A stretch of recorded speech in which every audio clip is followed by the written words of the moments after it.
कि पूरी धरा भी साथ दे तो कुछ और बात है, कि पूरी धरा भी साथ दे तो कुछ और बात है, तू जरा भी साथ दे तो कुछ और बात है। यूं तो चलने को एक पांव पर भी चलते हैं लोग, पर दूसरा भी साथ दे तो कुछ और बात है।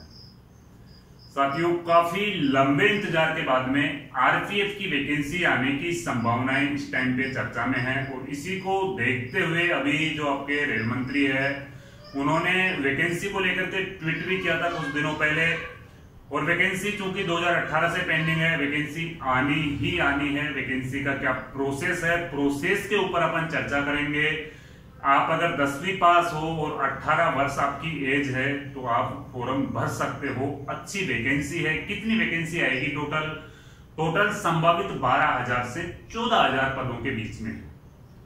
सबसे पहले वैकेंसी का जो प्रोसेस होगा, आपका नोटिफिकेशन आउट होगा। नोटिफिकेशन के बाद में आपको इन सारी चीजों का मालूम चलेगा। तो पिछली वैकेंसी 2018 वाली वैकेंसी थी, उसके अकॉर्डिंग अगर अपन देखते हैं तो उसमें क्या एज लिमिट रही थी, वही एज लिमिट इसमें रहने वाली है।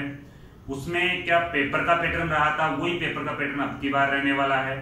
फिजिकल क्या क्या था, वो सारी चीजें अपन इसमें देखेंगे। तो 2018 के बाद में यानी कि कोरोना का टाइम चल रहा था, और कोरोना के टाइम पे बीच में आरपीएफ के कर्मचारियों की रिटायरमेंट बंद कर दी थी, और हाल ही में उसको वापस रिटायरमेंट देने लग गए। तो इसीलिए वैकेंसी की चर्चाएं हैं, आपके हाथ से मिस ना हो ये वैकेंसी, इसलिए मैं ये वीडियो बना रहा हूं कि इसका जो प्रोसेस है वो क्या है।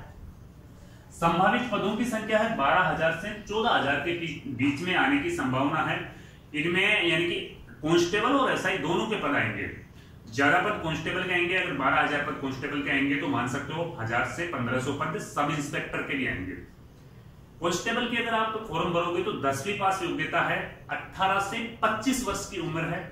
एससी, एसटी और ओबीसी को उनके नियमानुसार छूट है। ओबीसी को 3 साल की छूट दी जाती है, एससी एसटी को 5 साल की छूट दी जाती है। जबकि अगर आप सब इंस्पेक्टर का फॉर्म भरोगे तो सब इंस्पेक्टर के लिए 20 साल, कम से कम 20 साल आपकी उम्र होनी चाहिए। 20 से 25 की उम्र है, और वही नियमानुसार छूट दी जाती है। ग्रेजुएशन मांगते हैं सब इंस्पेक्टर के लिए। संभावित नोटिफिकेशन, अब संभावित नोटिफिकेशन मान सकते हैं। अगर संभावित नोटिफिकेशन, क्योंकि अभी जो पहले इनके रिटायरमेंट रोक रखे थे, अब वापस इनके रिटायरमेंट कर रहे हैं, तो आपके जुलाई लास्ट तक इनका नोटिफिकेशन आने की संभावना। जुलाई के अंदर अंदर में कोई ना कोई नोटिफिकेशन आपको देखने को मिलेगा ही मिलेगा, या कुछ ना कुछ नोटिस आपको देखने को मिलेगा। तो जुलाई के लास्ट तक या अगस्त में इसके फॉर्म भरवाने की संभावनाएं हैं। फरवरी तक इसकी एग्जाम होगी, क्योंकि 2018 वाली वैकेंसी हुई थी, उसमें भी 5 से 6 महीने का टाइम ही एग्जाम कराने में लिया गया था। तो संभावित नोटिफिकेशन है आपके जुलाई से अगस्त के अंदर आपके फॉर्म भराने की संभावना है। पूरी संभावना है वैकेंसी को देखते हुए। और आरपीएफ की वैकेंसी ऐसे नहीं कि ग्रुप डी की तरह चलती है, यानी कि बहुत ज्यादा डिले हो जाती है। डिले नहीं होगी, ये वैकेंसी तुरंत होगी। अगर वैकेंसी आएगी तो तुरंत वैकेंसी होगी। 10वीं पास, आपके पास 10वीं पास की योग्यता होनी चाहिए। एग्जाम सीबीटी, ये सीबीटी क्या होगा, कंप्यूटर बेस्ड टेस्ट होगा। आपका जो एक पेपर होगा वो सीबीटी होगा, यानी कि कंप्यूटर बेस्ड टेस्ट। पेपर में यानी कि 3 टॉपिक से प्रश्न पूछे जाएंगे।